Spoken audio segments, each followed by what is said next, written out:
everyone? Zeddy here again today with a brand new video. It's time for another Showdown in the Badlands card review. We have a bunch more neutrals to go over, including a Highlander Pure Paladin Disruption card, a new Bad Luck Albatross. It's actually pretty cool. We'll take a look at that as well as some other cards. And as always, if you want to win some of these cards, all you have to do, we have a giveaway going on for 2 regular pre-orders, 1 mega bundle out of my pocket. All you have to do to enter that giveaway, like and comment in the video description below the one, the video I've just liked. Terrible content. Who watches this guy? Be subscribed to the channel, and every 1,000 subs until BlizzCon, when all the cards are announced, I will add another mega bundle to that giveaway. So hit that sub button, make me go broke. We are less than 300 away, so keep hitting that button. You guys have been great.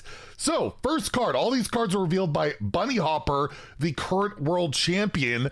And first we have the Azerite Giant. That's right, a new neutral giant. Is an 8 mana 8/8 elemental, so right out the gate, not that expensive. So is it broken? Well, it costs 1 less for each turn in a row you've played an elemental. So you played elemental on turn 1, this is 7. You played on turn 2 as well, this is 6. You play on turn 3, it's 5. You play on turn 4, it's 4 kind of, but then yeah, you still have to play it on 4, so you got to play a discounter on 3, like the mage one, the 2 mana 2/2. You play that on 3, right? Your next elemental costs 2 less, and you can cheat out kind of an 8/8 on. Yeah, it's pretty bad in today's game where people are cheating out stuff way earlier, ramping up, doing crazy stuff, and you're forced to play an elemental every single turn, which is only really available as a viable type of strategy at the moment. I guess for Mage and Shaman traditionally are those elemental classes. And yes, Mage does have access to mana cheat elementals, so maybe it could work out there.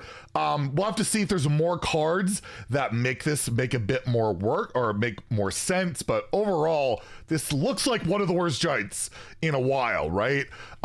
Naga Giant saw play, the one like discounted by spells.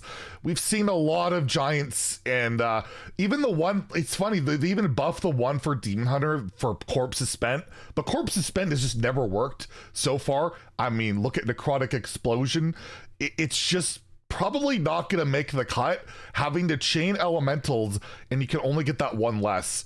I don't see it being very good. We'll have to wait and see. I guess it could pay off, but as it stands, I kind of got to give it a 1 in Standard and Wild. Like, I just don't see what deck plays this. You have to really work hard for it, and you still like have to spend 4 mana on turn 4 for an 8/8 that doesn't particularly do anything, or sorry, 4 mana on turn 5, right? Like, it just, I don't see it. So yeah, I'm gonna give it a 1. I don't think it's a good card as it stands, but maybe there is that elemental chain deck that really pops off in the future. But yeah, I don't see it at the moment. But let me know. Maybe I'm missing something in the comments. You can let me know in the comments. Maybe I'm missing something that it is just a broken card. I should be ranting and raving about how could they make another mana cheat giant? Well, aren't all the giants mana cheat? Anyways, next card we have here is the Snake Oil Seller. It is a 4 mana 4/5 rare, and it's a Naga as well, and it has Death Rattle. Shuffle 2 tradable snake oils into your opponent's deck. And well, what is a snake oil? What are you putting into your opponent's deck? It is a 0 mana spell, which of course is tradable, so if you want, you can trade it back into your deck, and it deals 0 damage. It seems useless. So what's the point of this? Well, it's a neutral spell, so if you don't like those pesky pure paladins, you shuffle these into their deck. All of a sudden, their deck has, you know, not all class cards, not all paladin cards. So you shut off a pure paladin deck as well. Highlander decks, right? There's going to be Highlander cards, and they wanted to make sure there's a good viable card out there to beat Highlander decks. It's not like Plague Deathlight's a thing, which is probably going to be a thing day 1, where, yeah, you can do that too and not have to have a 4/5 die and trade this in. Ironically, you know there's going to be a Mark combo with this because it deals 0 damage, But if you have spell damage, hey, this can actually deal some damage. We are going to see a Mark Snake Oil OTK. I'm excited for it. I don't know how he's going to pull it off, but he's going to do it. And yeah, overall, this is like kind of like Bad Luck Albatross back in the day. I'd argue worse. Bad Luck Albatross was a 3-mana 4/3, I believe, and it would shuffle 2 1/1 Albatrosses. Those were 1-mana cards, right? Those were a bit more annoying. But also, yeah, you're affecting your opponent's draws. They get this, they draw it. They still have to spend the mana to trade it if they want to get a different card instead. And they might draw it again. So there's the downside of it. The tradable, you might want to trade it to try and get that card depending on the situation. So there is that. Like, it might not disrupt you as hard as a Bad Luck Albatross. And it's a bit slower again at 4 mana. Does the C play? I think so. It's a premium status minion with the upside of potentially disrupting your opponent, potentially turning off their deck, depending on what they're playing. I see it as more like, you know, annoying control pre-style card, more than maybe a Highlander anti-Highlander. But again, we don't know what all the Highlander cards are. There's probably a neutral Reno or something like that. There's probably a neutral payoff card. It could be very valuable. I will give it a 3 out of 5 in standard and wild for all. I guess in wild, you just want to play Bad Luck Albatross. I'll give it a 3 in standard, a 2 in wild. I just think this card could have some value in disrupting stuff in the current game, as we see a lot of the strategies are being pushed right now. Next, we have the Gattle Snake, a 3-mana 1/5 beast. One of these stats, at the end of your turn, you load 2 bullets that deal 1 damage each. Death Rattle, fire at random enemies. So you play this on 3, or you coin it on 2, gets loaded up with bullets. So when it dies, it deals 2 damage. If it survives another turn, you get 2 more bullets, it deals 4. And if it survives again, it deals, 6, 8. It seems really, really slow. There's not really a great way of, ramping this up.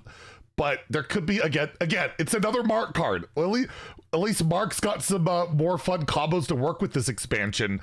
But it seems incredibly slow. It does have 5 health on 3, which makes it harder to kill. It's got the beast tag, so there's synergies that maybe Hunter can utilize. There's death rattle stuff. You can proc death rattles. There is some possibility for it. But yeah, as it stands, it's probably a pretty bad card. It would need some pretty good, insane support, because it's just 2 damage. 2 damage for 3 mana. In today's game is really bad, and it can go face. So again, it can be like an OTK card if you could somehow get this to really stack up. There is that one, a fan card. You can make it go stealth while that 2/6 is on the board and try and protect it, right? But yeah, overall, or the red herring, or the new legendary that cheats out a beast and then it cheats this out, and it's you're sad because you cheated Gattle Snake out. Yeah, I'm gonna give this probably a 1 out of 5 in standard and wild. The memes potential here, really good. The flavor's really cool, but I don't see this as a playable card. It seems like, and even Arena, it's actually not the greatest pick. Although those type of death rattles can be effective, it's still just 2 damage for on the death rattle. So yeah, I'm not entirely sold on this. Although it can be a bit of a solid alibi counter if that pesky mage hasn't been able to kill this, even though they have a 4-mana mech AoE that can obliterate this in no time. But still, yeah, I'll give it a 1 out of 5 in standard and wild, but the flavor is really solid. And then lastly, we have the Bunny Stomper, a 2-mana 1/3 beast. Your beasts have rush. Is that good? Not really, right? Yeah, you can give different beasts rush. We've seen cards that, give everything rush, what the 1-mana 1/1. I can't think of its name. Broomstick. the Broom. Broom gave everything rush, and that doesn't even see that much play wild these days, which is crazy. It's just like, what, I don't know what you're doing with this. The main thing I know about this card is it's named after the current world champion. It's the world champion card. They always make one card kind of a tribute to the world champion. So Bunny Hopper gets the Bunny Stomper. The flavor text is something about a PhD as a PhD. But overall, I just don't know what you're doing with this card. Like, giving Beast Rush can be okay, but I mean, Hunter had access to, I guess it was 4 mana, the legendary that, why can't I think of the name right now, that gives everything rush, always. That's all like no play throughout all of last year. You would think this would be more of a Hunter card, giving your Beast Rush, but you can do this with Hydralodon, you know? If you discount your Hydralodon or play Hydralodon and then on 9, play this out, and then the 3/1s attack in, and then you get more of them, right? Like, normally it's just the first 3 ones that have rush. This will give them all rush. And of course, it gives itself rush. It's a 1/3 with rush, but again, that's not all that great, but it's harder to remove. Probably a decent arena pick if you've drafted a lot of beasts, I guess. But yeah, overall, I'm going to give it a 2. I think it has more viability just because it's a, you know, purely upside effect on a nearly premium statted minion tribal upside. I'll give it a 2 out of 5 in standard and wild. Maybe the wild beast hunter uses it, you know, the one with like starving buzzard and all of that. I still don't think they will, but it's a possibility. Rush again and wild, there's not a lot of minion combat going on there, so I don't know how valuable that is, but overall it's a pretty cool card, and the art is absolutely adorable. So that's all the card reveals for now. There will be more, I believe, at noon. So in like 5 or noon Pacific. So less than 5 hours from now, we'll have another video then.